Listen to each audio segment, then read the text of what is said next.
Tonight on Reporting Scotland, the Prime Minister rejects calls to halt the rollout of universal credit.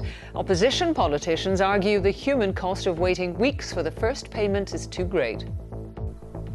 Borrowing money from friends and family for gas, electricity, using a food bank. I used a local food bank. Also in the programme, a court hears a mother accused of murdering her baby daughter told relatives she wanted to have an abortion when she found out she was expecting a girl. Progress is being made in treatment for young people with mental health problems, but campaigners say not nearly enough. The world's first floating wind farm off the coast of Peterhead starts delivering electricity to the Scottish grid. And thousands of Celtic fans are in Germany ahead of their Champions League match against Bayern Munich tonight. Good evening. The UK government has insisted it will continue to implement the controversial new welfare system, universal credit. Earlier this month, MSPs voted to call on Westminster to halt the rollout of the scheme. Well, the issue has been fiercely debated at Westminster today. Critics say it leaves claimants with crippling debt. Those in favour maintain it's simpler and gets more people into work. Andrew Black reports. Somebody else's horse ran into my horse at the bottom. Gillian has always had a job, but a recent accident means the single mum of two from Pennycook has been unable to work. It was through the common riding. I was horseback, got thrown off the horse, landed on my back end and sustained three fractures over 2 vertebrae on my back. Gillian had to start claiming benefits through the new universal credit system, but the 6-week wait for the first payment caused severe financial problems. It's a long time, especially when they stopped my child tax credits, which I've been receiving for the children on a weekly basis since I've been working. And when that stopped, that was like 6 weeks with absolutely nothing coming in. Borrowing money from friends and family for gas, electricity, using a food bank. I used a local food bank, which was quite embarrassing. Those concerns were put to the Work and Pensions Secretary at Westminster, but he resisted opposition calls to put universal credit on hold while the impact of the policy was looked into. The fundamental purpose of universal credit is to assist people into work. It's through work that people can support themselves, obtain greater economic security and progress in life. And universal credit does that by making work pay. Plunging people into debt does not incentivise work. Forcing people into hunger does not incentivise work. Causing anxiety and distress and even evicting some families from their homes does not incentivise work. Back in Pennycook, Gillian's hoping to get back to work soon, but her problems won't be over. She's had to take out a loan to get by and is behind on the rent. It's going to be difficult, but there's not a lot I can do about it. I'd like to think I'm going to earn a bit more money working so I'll be able to clear my feet that bit quicker. But as it stands just now, I think I'm going to be struggling a bit, definitely. Andrew Black, Reporting Scotland, Pennycook. Well, the debate on universal credit is ongoing in the Commons. So let's go to Westminster and our political correspondent, Nick Ardley. And Nick, this vote this evening isn't expected to change the policy, is it? No, that's right, Jackie. Conservative MPs will abstain tonight. That means a motion calling for the rollout of universal credit to be paused will pass. But it's non-binding. It's a message to government rather than something that ties their hands. Now, that doesn't mean, though, that pressure will go away. The idea of a streamlined benefits system isn't one that's controversial. The controversy comes at the implementation stage. And we've heard in the debate today many stories like the one you heard in Andrew's piece there of people who've been left struggling as a result of the change to the new system. And many Conservative MPs, backbench Conservative MPs, have concerns too. So while government policy won't change after that vote tonight, I suspect there will be much more pressure, particularly in the run-up to next month's budget. And Nick, earlier today, the Prime Minister was questioned about one of her Scottish MPs. Yeah, that's right. Douglas Ross, who, as well as being the MP for Murray, is an assistant referee. Tonight he's running the line as Barcelona take on Olympiacos in the Champions League. Now that's attracted fury from opposition parties. They say it shows he has his priorities wrong, being in Barcelona tonight instead of in Parliament behind me. This came up earlier at PMQs. Does the Prime Minister notice I am wearing a red card in my pocket today? She will be aware that the honourable member for Moray is not in his place. Indeed, he is in Barcelona doing his other job, today of all days. What signal does she think this sends to hard-working members of the public who are expected to turn up for their day jobs or face sanctions? I have to say to the honourable gentleman that I think the constituents of Moray will be very pleased that they have a Conservative Member of Parliament who is seeing their interest in this House.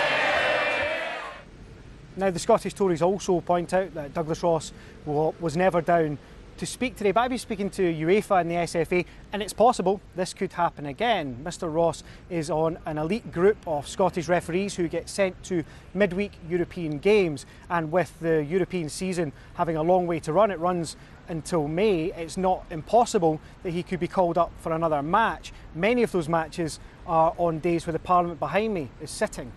Thank you very much. Nick Hurley at Westminster. A mother accused of killing her 14-month-old daughter told relatives she wanted to have an abortion. The number of young people treated for mental health problems in non-specialist hospital wards has reduced dramatically in the last 2 years. It's been welcomed by children's charities, but they say more beds are still needed. Our social affairs correspondent Reva Alderson reports. 3 years ago, Ryan, who's autistic and has learning difficulties, was sectioned and admitted to hospital. Hiya, pal. How are you? He's 16 now and in a residential school and keeps in regular contact with his grandmother. He was in hospital for 11 months in an adult ward, which had to be cleared of its other patients. We had no peer group. It was just staff, and sometimes it was 3 to 1, sometimes it was 4 to 1. He would come home to visit for a few hours, and it was nice for him because then he was having family contact, but then straight back into the unit with him being on his own again. Ryan's case, the report says, isn't unique. 2 years ago, more than 200 children were admitted to non-specialist facilities. A year later, the figure was 135. In the most recent 12 months, that figure's almost halved. Sky House in Glasgow is one of only 3 specialist children's mental health units in Scotland, and staff try to ensure they admit them only when absolutely necessary. They're admitted for treatment, and it's for the shortest period possible. So most of the assessment and the formulation takes place in the community. I think the main idea and the changes that we've made is that if you're here for a period of time and you're well enough to be at school and to stay at home, then the treatment continues, but you don't have to be an inpatient. While charities say more cash should be spent on providing facilities like this, staff here say the cash would be better spent in developing intensive care facilities in the community and keeping young people out of hospital altogether. The government says it's already committed to that as part of its 10-year mental health strategy. But there are claims that Scotland has fewer than a quarter of the number of inpatient beds recommended by the Royal College of Psychiatrists. Ideally, you want to treat children in the community, but the point of having those specialist beds is that children can then be treated in inpatient care quicker, and they can return to their communities quicker, they can recover more quickly. The Commission says it's pleased more youngsters are being treated in the best place. They've got a higher chance of getting appropriate care in a specialist unit, and that's why we're really glad to see that the number of young people being admitted to non-specialist units has dropped dramatically over the past 2 to 3 years. The Commission hopes experiences like Ryan's will soon be a rarity. Reva Alderson reporting Scotland. Today, the BBC across the UK has been looking at whether the NHS has been hitting key targets. We're looking at how long patients wait for cancer care, for planned operations and to be seen in accident and emergency. The findings are revealed as the BBC launches its online NHS tracker, which will allow you to see how your local health board is performing. Well, Aileen Clark has been looking at the NHS in Scotland. Aileen, how is it faring? Well, if you turn up at A&E, then yes, Scottish hospitals are doing a little bit better than the hospitals elsewhere in the UK. Now, last year there was 3 months when, on average in Scotland, 95% of patients who turned up at A&E were treated or admitted within 4 hours. Now, that's the key target there. In England, Wales and Northern Ireland, they didn't hit that target at any point. So where are we in terms of cancer treatment? Well, unfortunately with cancer treatment we're not leading the field. Scotland didn't hit the targets last year, but then the health boards throughout the UK missed those targets as well. But the key target here is that 95% of people who get an urgent cancer referral from their GP, well, they should be getting their first chemo or maybe surgery within 62 days. So that's a very key target for cancer patients.